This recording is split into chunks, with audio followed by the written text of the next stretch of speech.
So our final recipe that we're going to work on today is chicken cordon bleu. I'm sure everyone's heard of that. Most everybody probably knows it's chicken and ham and Swiss cheese. We'll show you how to do it today. So all I'm going to do is I've got a boneless, skinless chicken breast here. I'm just going to trim some of the fat off and some of the undesirable bits. Then I'm going to butterfly it. So to do that, you've got the smooth side of the chicken and you've got the rough side. I'm going to turn it to the rough side, and I'm going to imagine there's a line right down the middle. Take my knife and cut down about halfway through the chicken, and then I'm going to cut over this way, but I'm going to turn my knife like this, so I'm making a little pocket or a little door in that side. And I'm going to do the same thing over here. So now I've got a pocket in both sides. Kind of open it up a little bit.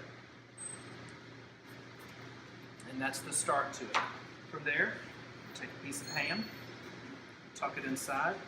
You may need to cut it to make it fit. A little bit of Swiss cheese.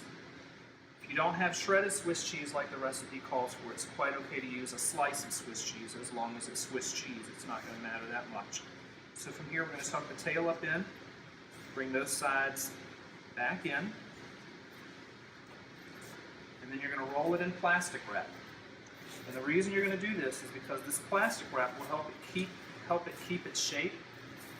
Because you want to do this the day before, have these wrapped up, and chill them overnight.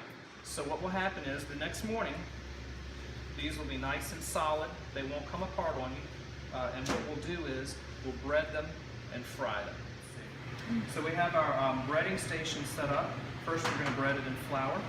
And what that's going to do is it's going to create some surface tension on the chicken so that the egg will stick to it. From there we're moving to our egg wash. And then from there we're going to move to our panko breadcrumbs. And this is going to give that chicken a little bit of crunch when we fry it. So now that's going to go there. I'll move on to the next one.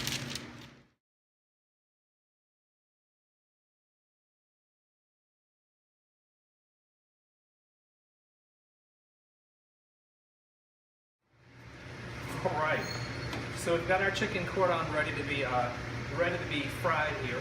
The recipe calls for it to be deep fried. There's two reasons why I can't do that today. Number one, I don't have a deep fryer. And number two, this chicken hasn't set up in the cooler properly. If it's set up overnight, I would be able to deep fry it without it falling apart. But because it hasn't set up and hasn't congealed together, if I were to try to deep fry it, you'd find that the cheese and everything would blow out of the inside, and that's not really something we're looking for. So for those two reasons, I'm going to pan fry it today. I've already got my oil heated up. All I'm going to do is I'm just going to put this in, seam down so that it will seal that and make sure that the cheese and the ham all stays inside. Just going to carefully put it into the pan there.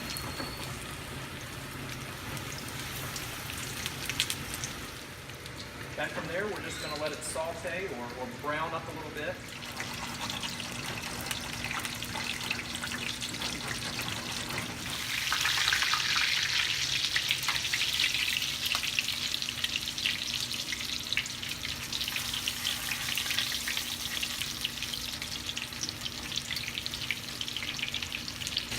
And now we're ready to go. Let's take them right out.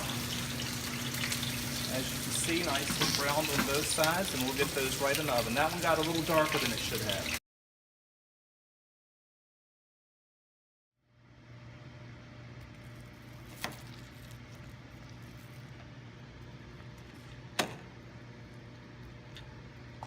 Beautiful.